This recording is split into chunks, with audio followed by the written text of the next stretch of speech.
सबको मुबारक देता हूँ खुदावंद के नाम में कि आज हम जो हमारी जो नजात थी खुदावंद ने सलीब पर अपनी जान दे के हमारी नजात दी और खुदावंद का शुक्र है।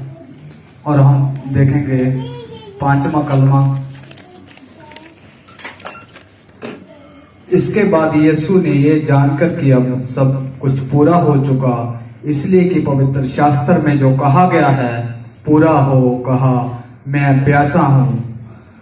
कलाम पढ़े जान के खुदावंद का शुक्र करते हैं। और खुदावंद है जी जो खुदावंद हमारी खातर जमीन पे आया, इंसान का रूप धारण करके जो इंसान के रूप में आया।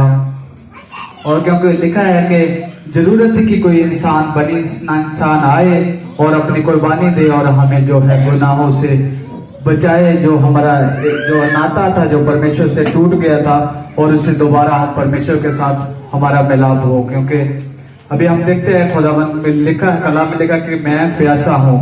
और अजी जो जब भी हम कलाम में पढ़ते हैं तो देखते हैं कि रात को तकरीबन 11 बजे से जो भी खुदावंद ने दुख उठाए, बहुत सारे उसे मारा गया और उसे कोड़े मारे गए, ताज पहनाया गया।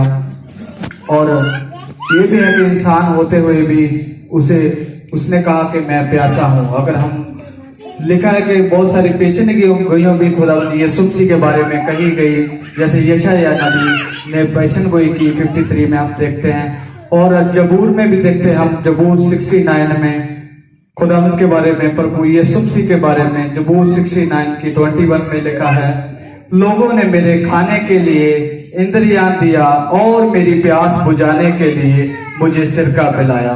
और ये खुदावंद के बारे में जो पेशन गोई थी ये पूरी हुई, क्योंकि कलाम में लिखा है कि जो भी खुदावंद यीशु मसीह पहले बात करते थे और जो भी खुदावंद यीशु मसीह के बारे में लिखा है वो पहले से ही कलाम में लिखा गया था।